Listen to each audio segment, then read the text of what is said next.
চিরতরে নিষিদ্ধ না করে একটা নির্দিষ্ট মেয়াদে শাস্তি দিয়ে দৃষ্টান্ত স্থাপন করা দরকার।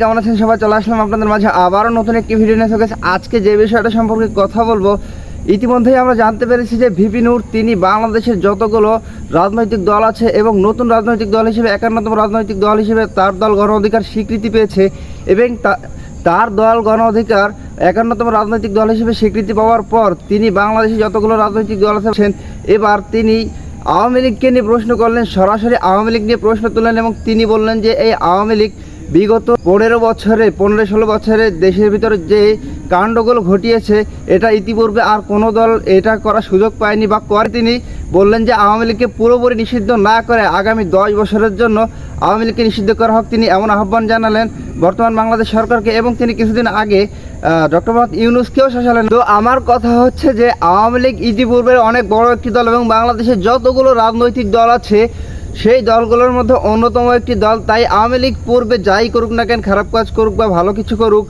আওয়ামী লীগ জানি আওয়ামী লীগ সরকার রাষ্ট্র পরিচালনা করেছেন গত 15-16 বছর এবং এই আওয়ামী লীগের সমর্থক যারা আছে, যদি বর্তমান সরকার এমনটা ঘোষণা করেও যে আওয়ামী লীগ 10 বছরের জন্য নিষিদ্ধ হবে, তাহলে বাংলাদেশের জনগণ, বাংলাদেশের যারা আওয়ামী লীগের সমর্থক আছে তারা কি এটা কখনো মেনে নেবে? এটা কি তারা কখনো মেনে নেবে? আর বর্তমান সরকার প্রধান যিনি আছেন বা উপদেষ্টা মহোদয় যারা আছেন তারা কি এমনটা করবেন? তারা কি আওয়ামী লীগকে নিষিদ্ধ করবেন?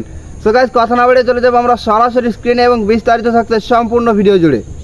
আওয়ামী লীগকে আগামী 10 বছরের জন্য নিষিদ্ধ করার আহ্বান জানিয়েছেন গণ অধিকার পরিষদের সভাপতি নুরুল হক নূর। বিকেলে গণ অধিকার পরিষদের কার্যালয়ে আয়োজিত সংবাদ সম্মেলন ও নতুন কর্মী যোগদান অনুষ্ঠানে কথা বলেন তিনি। নুরুল হক নূর বলেন, গত 1.5 দশকে ক্ষমতায় থেকে আওয়ামী লীগ দেশে নির্বিচারে গুম খুন চালিয়েছে। এর নেপথ্যে ছিলেন ফ্যাসিস্ট শেখ হাসিনা। এই দলের প্রতি মানুষের একরাশ ঘৃণা তৈরি হয়েছে। তাই চিরতরে নিষিদ্ধ বা অন্তত 10 বছরের জন্য এই দলকে নিষিদ্ধ করতে হবে। এ সময় সাধারণ জনগণের মাঝে আওয়ামী লীগকে নিষিদ্ধ করা নিয়ে জরিপ করার আহ্বানও জানান তিনি। এছাড়া আসন্ন নির্বাচনে 300 আসনের প্রার্থিতা দেওয়ার ঘোষণা দেন তিনি।